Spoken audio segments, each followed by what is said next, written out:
What does it take to master cinematography? Some would say it's how pretty or epic a shot looks, so maybe it's all about the composition. Some believe it's how immersive you can make the viewer feel as they watch the story unfold. But what goes into creating that feeling? Many don't realize how much actually goes into creating a cinematic image. How everything they see on screen has been done with intention and meaning behind it.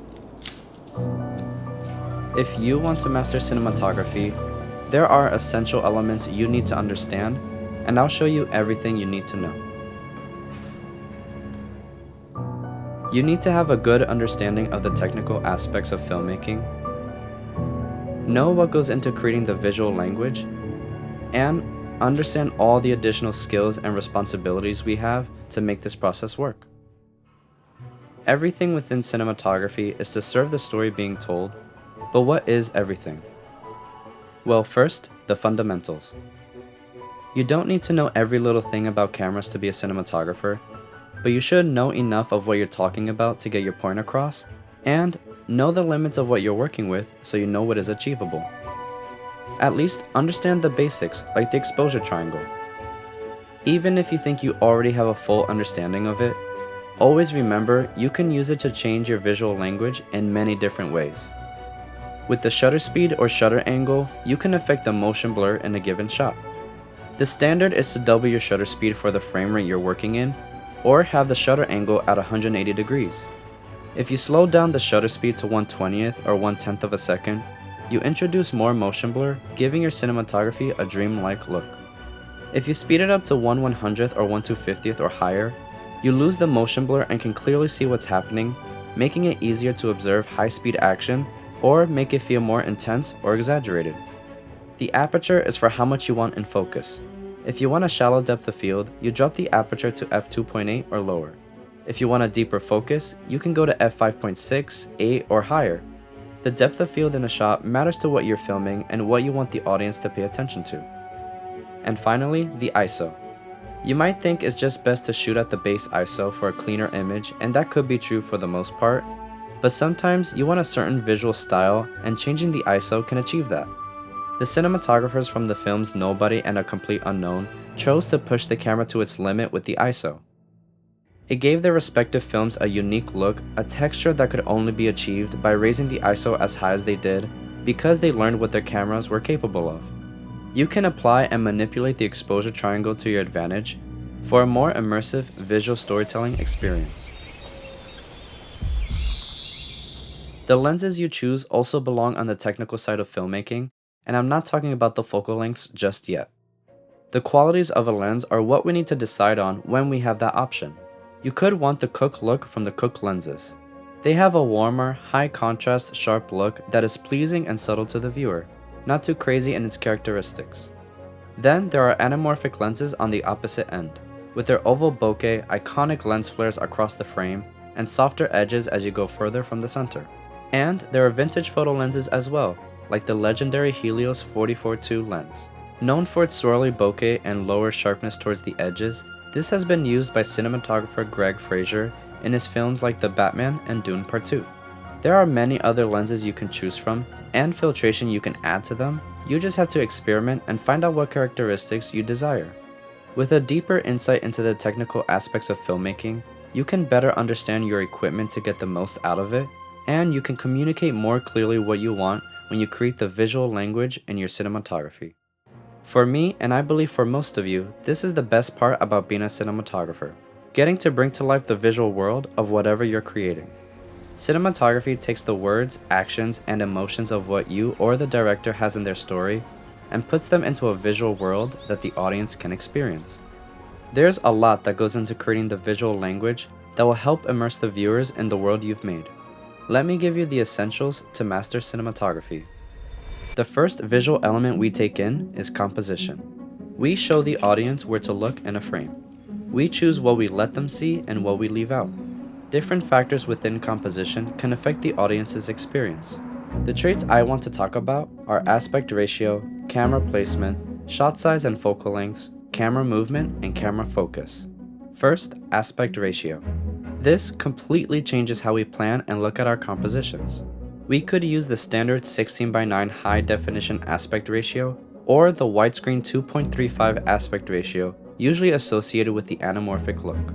Each one will subtly affect the viewer's experience on a subconscious level. Certain ratios could be used to depict how vast a landscape is, or could make what's happening feel more claustrophobic or intimate if we went for a narrower ratio. We can even change the aspect ratio throughout a shot to dramatize the impact a moment has in the overall narrative.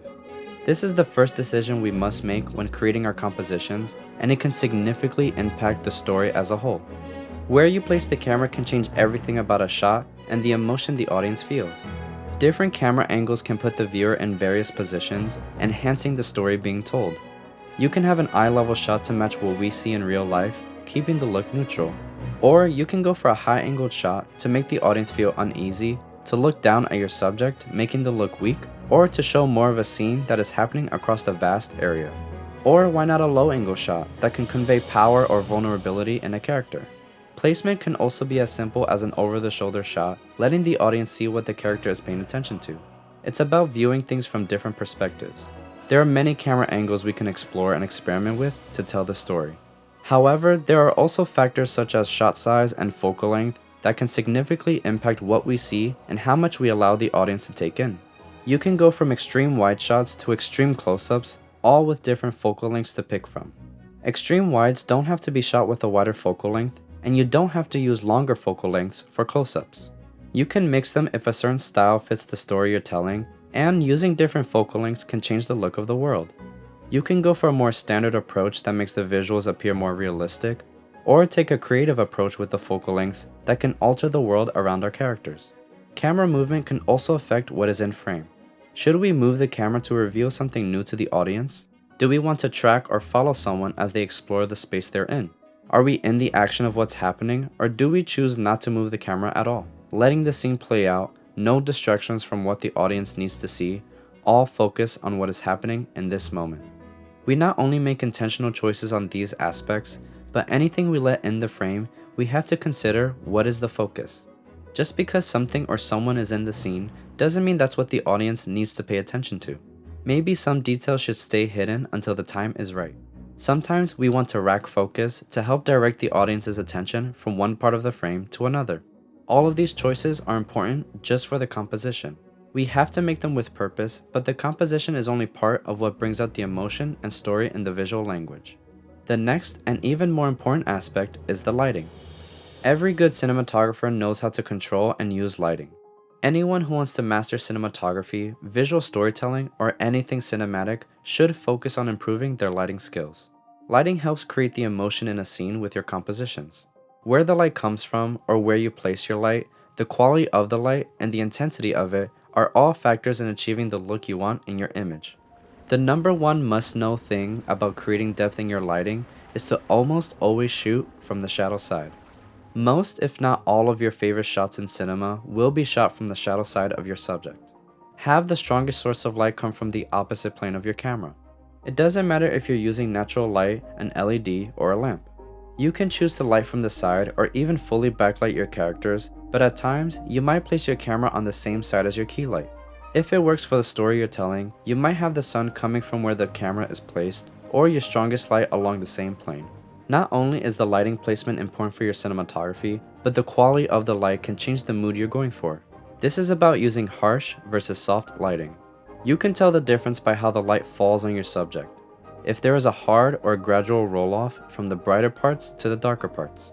Harsh lighting tends to have little to no diffusion, a higher contrast ratio, and is associated with a more moody, sometimes mysterious feel in the image. It can add tension in a scene and bring out the imperfections more in our characters. The sun is a perfect example of a harsh light source that we use, and if clouds were to cover the sun, that is the best example of how soft lighting can be created. Soft lighting requires more effort to set up as it needs to be diffused or bounced, creating a gradual roll-off from the highlights to the shadows. Soft lighting is more flattering on our skin and can feel more natural with more subtle shadows compared to harsher light. There are many techniques and setups you can explore to achieve different lighting styles, especially with soft lighting. What matters most when putting one together is how smooth or how dramatic you want your lighting to be. And when you decide on the quality of the light, You also have to figure out the intensity of it. The more intense it is, the more contrast you can introduce. That has a totally different feel compared to shots with less intense lighting. Filmmaking has trended towards soft lighting, but harsh lighting still has a place in cinema, and mixing both qualities can create even more depth than relying only on one. Every decision you make affects the story you're telling, so you have to understand lighting in every possible way. One more element that you have to consider not only in lighting but other aspects of your cinematography is color. We can use color to bring out certain themes that are important in the story. Color affects us on a subconscious level. It can help give visual guidance in the frame, separating subjects from the backgrounds, creating color contrast that works together in harmony. You can really dive deep into color, learning about color theory and what ideas colors push into our minds, but there are many places we can add color into our cinematography. We can adjust our colors in post-production through color grading, but we shouldn't wait to get the colors we want in our visual language until after we film. Most of it comes from what we do in camera and on set, while color grading brings that look to life. We can use color through our lighting, getting a daylight balanced look, a warmer tungsten feel, or a mix of both. Or we can explore adding true colors in our lighting to further explore certain themes of the story. Even the lack of color filming in black and white has a different tonal feel that was a staple in Hollywood until the introduction of color. We still see films made in black and white from time to time with intention, for reasons like achieving a darker tone, getting more contrast and texture between black and white, or if you want a period piece and match that classic film look of the past. However, when using color, one aspect is influenced by the lighting, and the other comes from the first thing we see in our frames, the set design. The cinematography and set design work together to create a believable world. With poor set design, no matter how beautiful our lighting is or how we compose our shots, the audience can get taken out of what they're watching.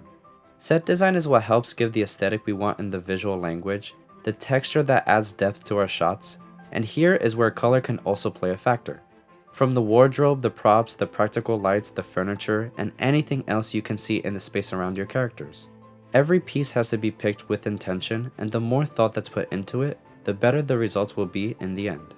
Cinematography is the process of combining different job departments within filmmaking to define the world our characters live in. All these pieces create the visual language of our cinematography, and it is our job to immerse the audience in whatever we make. But if we want to master everything about cinematography, our job doesn't start when we press record, it begins way before we get on set. This is the pre-production. Filmmaking is hard, but pre-production is what makes the process as smooth and easy as possible. We start by gathering ideas, inspiration, anything that could be used in our visual language that will define the look and feel of our project. You collaborate with a director to understand their vision and find ways to bring it to life while incorporating your own creativity. You can start with mood boards, then storyboards, or create shot lists to see how you want the scenes to flow together. Here we also do location scouting, figuring out where we want to film, what time of day, how our shots might look with different focal lengths, and all these variables that affect the visuals. When your plans start to become more concrete, you can do camera tests. This is for you to try out your compositions and lighting styles you want to use, the wardrobe and set design, lenses, and even camera settings to see what looks good in different scenarios. As I mentioned with Nobody and A Complete Unknown, this is where the respective cinematographers figured out they could push their cameras to the maximum ISO settings to get the texture they got in their films. On YouTube, you can find Paul Thomas Anderson's camera test for Phantom Thread, as well as his thoughts on trying different settings and outfits to see how they achieved the film's final look. With everything thought out before getting on set, it makes everyone's lives easier so you don't just waste time and money when you could be filming. On the other side, once you're done filming, you could be a part of the post-production. You might work with a colorist, or in my case, color grade your own work, and here you get to see everything come together and come alive. Any colors you wanted in your visuals should already be there when you're filming, so all you have to do is amplify what was captured to finalize the look of the world you created. This is what goes into being a cinematographer at the highest level, and if you want to continuously improve to master these skills, you need to practice. When you're just starting, it's hard to gain experience to improve your craft, so you need to create your own experiences. Don't wait for someone else to give you the chance to create what you want to create, but work on your skills on your own and make the projects you can with the resources you have. When you want to learn new techniques and skills, you have to go through trial and error and learn all by yourself. If you like my cinematography, that's how I've been able to develop the skills I have now. Continue to practice and take in more inspiration and learn from the mistakes and hardships you've had to go through along the way. And remember, everything we do is to serve the story being told. What is best for the story is all we should care about, and how to show that to the audience. As cinematographers, we have to be quick at problem solving, be effective communicators with different departments on set, and develop a good eye and taste for the cinema. So you're asking yourself, what does it take to master cinematography? It takes everything.